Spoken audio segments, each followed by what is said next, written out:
Quand tu sais que tu es en danger, tu n'es plus en danger. C'est quand tu ne sais pas que tu es en danger, c'est là où tu es en danger. C'est de ça qu'il s'agit.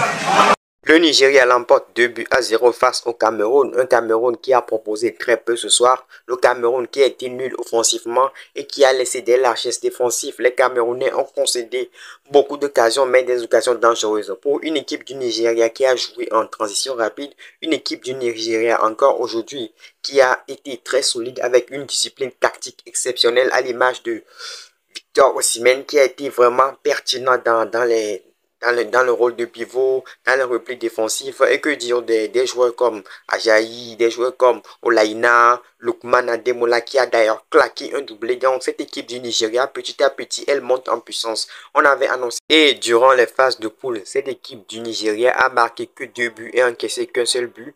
Finalement, une équipe qui était censée être faible défensivement sur papier est devenue une équipe très solide sur le terrain et offensivement. Ils sont en train de monter en puissance petit à petit. Que dire du match du Cameroun? Que dire des hommes de Rigobert Song? Aujourd'hui, le Cameroun a proposé trop peu offensivement. Le Cameroun a tiré 0 fois un tir cadré, c'est-à-dire 0 tir cadré. 0 tir cadré pour le Cameroun. Le Cameroun s'est battu. Le Cameroun a arraché la qualification face à la Gambie. Et le Cameroun s'est pointé face au Nigeria avec 0 tir. 0 tir cadré. Pour une grande nation comme le Cameroun, c'est inacceptable de jouer un huitième de finale de la Coupe d'Afrique des Nations et de rentrer à la maison avec 0 tir cadré. C'est pas possible, les amis, c'est pas possible. C'est vraiment une faute professionnelle. Au minimum, quand vous êtes mené par 1-0, vous essayez, vous pressez à 10 minutes de la fin, vous pressez, vous montez en intensité, vous essayez au moins de marquer un but,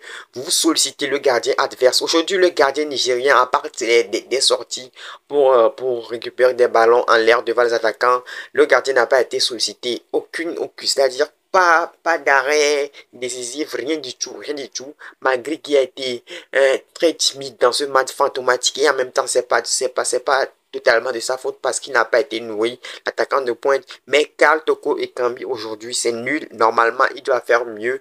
On connaît ses qualités. On a vu ce qu'il a eu à faire à l'OL. Donc, aujourd'hui, le Cameroun n'a pas été au niveau qu'on attendait. Le Cameroun a complètement déçu les fans camerounais. Le Cameroun a complètement déçu nous qui attendons un très grand match de la part des Lions face au Nigeria. Donc aujourd'hui, le duel a été remporté par les Super Eagles du Nigeria qui se sont qualifiés pour les quarts de finale de cette CAN. Les amis, que pensez-vous de ce match? Êtes-vous satisfait de la victoire du Nigeria ou bien vous étiez plutôt dans le camp du Camerounais avec la déception? N'hésitez pas à donner votre point de vue en commentaire, lâchez le pouce bleu, on s'abonne.